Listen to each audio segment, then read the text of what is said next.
வணக்கங்க. அதாவது ஞானம் அப்படிங்கிறது ஒரு 6 வகையான புரிதலை அடிப்படையாக கொண்டது. அது என்னன்னா,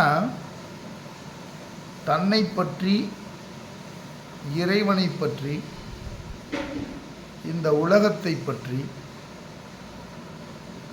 பந்தங்களை பற்றி, மோட்சத்தை பற்றி, பந்த நிவர்த்தி அல்லது மோட்சத்தை அடைகின்ற வழிமுறைகள் பற்றி என்ற இந்த 6 விஷயங்களை பற்றிய ஒரு புரிதலைத்தான் ஞானம் என்று சொல்லுகிறோம். இந்த 6 விஷயங்களை பற்றி விளக்குவதுதான் தத்துவங்களுடைய அடிப்படை விஷயம். இப்போ உலகத்திலே பல்வேறுபட்ட தத்துவங்கள் இருக்கிறது. அந்த தத்துவங்கள் எல்லாமே இந்த 6 விஷயங்களை பற்றி குறிப்பிடவனவாக இருக்கும். அப்போ மறுபடியும் உங்களுடைய நினைவுக்காக அதை திருப்பி சொல்கிறேன். அதாவது தன்னை பற்றினா ஆத்மாவை பற்றிய புரிதல் வேண்டும். ரெண்டாவது, இறைவனை பற்றிய புரிதல் வேண்டும்.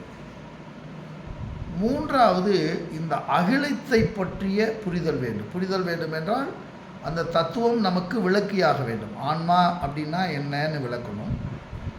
கடவுள் என்றால் என்ன என்பதனை நீக்கமற சந்தேகமற விளக்க வேண்டும். இந்த அகிலம் என்பது என்ன என்பதனை இது சந்தேகமற விளக்க வேண்டும். அதுக்கு பின்னாடி ஜீவன்களுக்கு ஏற்படக்கூடிய துன்பத்திற்கு காரணமான பந்தத்திற்கு எது காரணம் என்பதனை அது விளக்கியாக வேண்டும். அதுக்கு பின்னாடி மோட்சத்திற்கான காரணம் எது, மோட்சம்னா என்ன, அந்த மோட்சத்திற்கான விஷயம் என்ன என்பதனை அது விளக்கியாக வேண்டும். அப்போ இந்த பந்தத்திலிருந்து விடுபட்டு மோட்சத்தை அடைவதற்கு எது மார்க்கம் என்ற விஷயத்தை அது சொல்லும். ஸோ இதெல்லாத்தையும் உள்ளடக்கிய ஒரு விஷயத்தை தான் நாம் தத்துவம் என்றும் தரிசனம் என்றும் நாம் சொல்லுகிறோம். அப்போ உலகில் பல்வேறுபட்ட தரிசனங்கள் இருக்கிறது. அவற்றை அவரவர்கள் அறிந்த தரிசனத்தின் வாயிலாக நாம் அவற்றை புரிந்து கொள்ளலாம். இதில் உயர்ந்தது தாழ்ந்தது என்பது நமது விவாத பொருள். இப்போ நான் இதை சொல்கிறதுக்கு ஒரு முக்கியமான காரணம் உண்டு. ஜெகத் மித்யா, பிரம்மம் சத்தியம் என்ற 2 வார்த்தை இருக்கிறது. இந்த 2 வார்த்தையை விளங்கிக் கொள்வதற்கு நான் படாத பாடுபட்டு கொண்டிருக்கிறேன். ஒவ்வொரு காலகட்டத்திலும் ஒன்று விளங்கியது போல் விளங்கிட்டுமேன்னு நம்ம நினைக்கும் போது திருப்பி துன்பம் சூழ்ந்து கொள்ளும். அவற்றையிலிருந்து விடுபடுவதற்கு ஆழ் மனதிலே துன்பம் இல்லை என்பதனை நாம் அறிந்திருந்தாலும் புற உலக வாழ்க்கையில் ஏற்படக்கூடிய துன்பங்கள் வெகுவாக நம்மை பாதிக்கத்தான் செய்கிறது. அப்போ இந்த மித்யா என்ற சொல்லுக்கு என்ன அர்த்தம் அப்படின்னு நாம் கொஞ்சம் சிந்திக்க வேண்டியது இருக்குது. அப்போ இந்த மித்யா என்ற வார்த்தைக்கு என்ன அர்த்தம் அப்படின்னு சிந்தித்த வேளையில் இந்த ஜெகத் மித்யா என்பதனை நான் ஒரு வகையில் புரிந்து வைத்திருந்தேன். அது என்னென்னா, இந்த உலகம் பொய்யானது என்பது அந்த ஜெகத் மித்யா என்று சொல்வதற்கான பொருளாக இருக்கும். இந்த உலகம் பொய்யானது, எந்த நிகழ்வுகள் அனைத்துமே பொய்யானவை, அல்லது இந்த உலகத்தில் இருக்கின்ற பொருட்கள் எல்லாமே நேற்று இல்லாமல் இருந்தது, தற்காலிகத்தில் இருப்பது, ஒரு எதிர்காலத்தில் இல்லாமல் போவது. அப்போ தற்காலிகத்தில் மட்டும் எது இருப்பாக ஒன்று இருக்கிறதோ அதை மித்யான்னு அந்த மித்யாவிற்கான இலக்கணம் சொல்லுகின்றவர்கள் சொல்லுகிறார்கள். அப்போ மித்யா என்பதற்கு இலக்கணம் அதுதான். அதாவது அது நிகழ்காலத்தில் மட்டும் இருக்கும். ஸோ எதிர்காலத்திலையும் கடந்த காலத்திலும் இல்லாமல் இருக்கிறது. எது ஒன்று எதிர்காலத்திலும் கடந்த காலத்திலும் நிகழ்காலத்திலும் இருக்கிறதோ அது சத்தியம். எது தற்காலத்தில் மட்டும் இருக்கிறதோ அது மித்யா. அப்புறம் இப்போ நாம் காணுகின்ற ஒன்றை ஆராய்ந்து பார்க்கும்போது அவற்றை ஒன்றில் ஒன்று அடுக்கி அடுக்கி அடுக்கி சென்று கடைசியில் எதில் அது கழியாமல் இருக்கிறதோ அது சத்தியம். இது கழிஞ்சு போன எல்லாமே மித்யா. ஸோ இதெல்லாம் நமக்கு இந்த ஒரு அறிவு, ஒரு தத்துவம் நமக்கு இந்த அறிவை தருகிறது. ஸோ இதை நம்ம புரிஞ்சுக்கிறதுல என்ன பிரச்சனை, அதுதான் இதில் நான் சொல்ல வர்ற செய்தி என்னென்னா, இந்த ஜெகத் மித்யா என்பதை ஒரு சைடில் நம்ம புரிஞ்சுக்கிறோம். ஆனால் பிரம்மம் சத்தியம் என்பதனை நாம் புரிந்து கொள்வதில் சிரமம் இருக்குது. அது ஒரு காலகட்டத்தில் நமக்கு புரியுது. அது என்ன அந்த புரிதல் அப்படின்னா, இந்த உலகம் முற்றிலும் பொய்யானது என்ற சிந்தனையிலிருந்து இந்த உலகம் பொய்யும் மெய்யும் கலந்தது என்ற சிந்தனைக்குள்ளே நாம் பிரவேசிக்க வேண்டியது இருக்கு.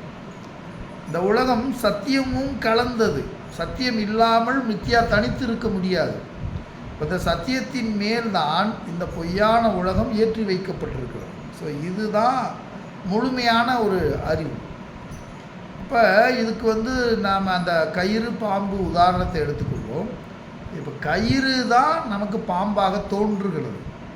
கயிறே அங்கே இல்லைன்னா இந்த பாம்பு தோன்றுவதற்கு வாய்ப்பே கிடையாது.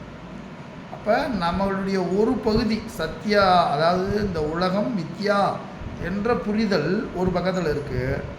ஆனால் சாக்ஷாத் பிரம்மம் சத்தியம், இந்த சத்தியத்தின் வெளிப்பாடு தான். அப்போ இந்த உலகம் என்பது முற்றிலும் பொய்யானது என்று ஒரு நிலையில் நம்ம ஒதுக்கிட முடியாது. இது சத்தியத்தின் வெளிப்பாடு தான்.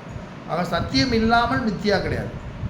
அப்போ எல்லா ஜீவராசிகளுக்குள்ளும் எல்லா மனிதர்களுக்குள்ளும் சத்தியமும் இருக்கிறது.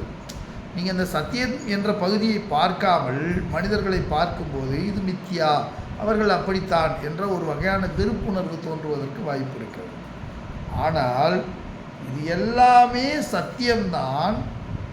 அந்த சத்தியம் அவரவர்கள் பார்வையிலே அவரவர்கள் தனித்திருப்பதனாலே அவை மித்யாவாகவும் தோன்றுகின்றன. அப்போ இந்த பொய் கலந்திருக்கிறது என்றால் அது சத்தியத்தில் கலந்திருக்கிறது, சத்தியம் பொய்யில் கலந்திருக்கிறது. அப்போ இந்த உலகம் ஒரு கலப்பாக இருக்கிறது. இப்போ இந்த புரிஞ்சுக்கிட்டு நாம் எதை மித்யா என்று அறிவினால் கழிக்க முடியுமோ அதை அறிவினால் கழித்து ஏகத்தை நாம் சத்தியம் என்று ஏற்கின்ற தன்மை வரும்போது தான் நமக்கு முழுமையான மனோ அமைதி உண்டாகும். தன்னை சத்தியம் என்று தீர்க்கமாக அறிய வேண்டும். இந்த சரீரம் மித்யா என்பதனை தீர்க்கமாக அறிய வேண்டும். நம்மை அறிவது போலேயே பிறர் ஜீவராசிகளையும் நாம் அறிந்து தெளிதல் வேண்டும்.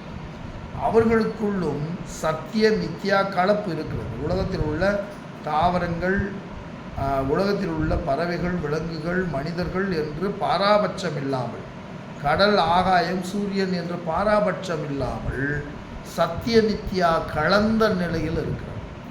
அப்போ நமக்கு தத்துவம் என்ன நமக்கு ஒரு அறிவை கொடுக்கிறது என்றால், இந்த சத்தியத்தையும் மித்யாவையும் அறிவினால் பிரித்து அறிகின்ற தன்மை ஞானம்.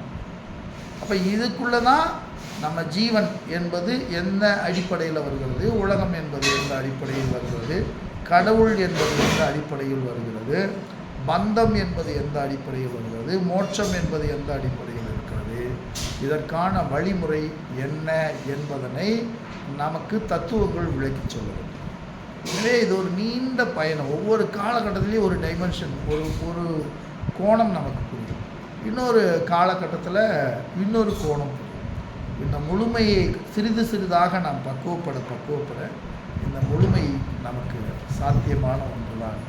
வாய்மொழி கொண்ட உங்கள் அனைவருக்கும் வணக்கம், நன்றி.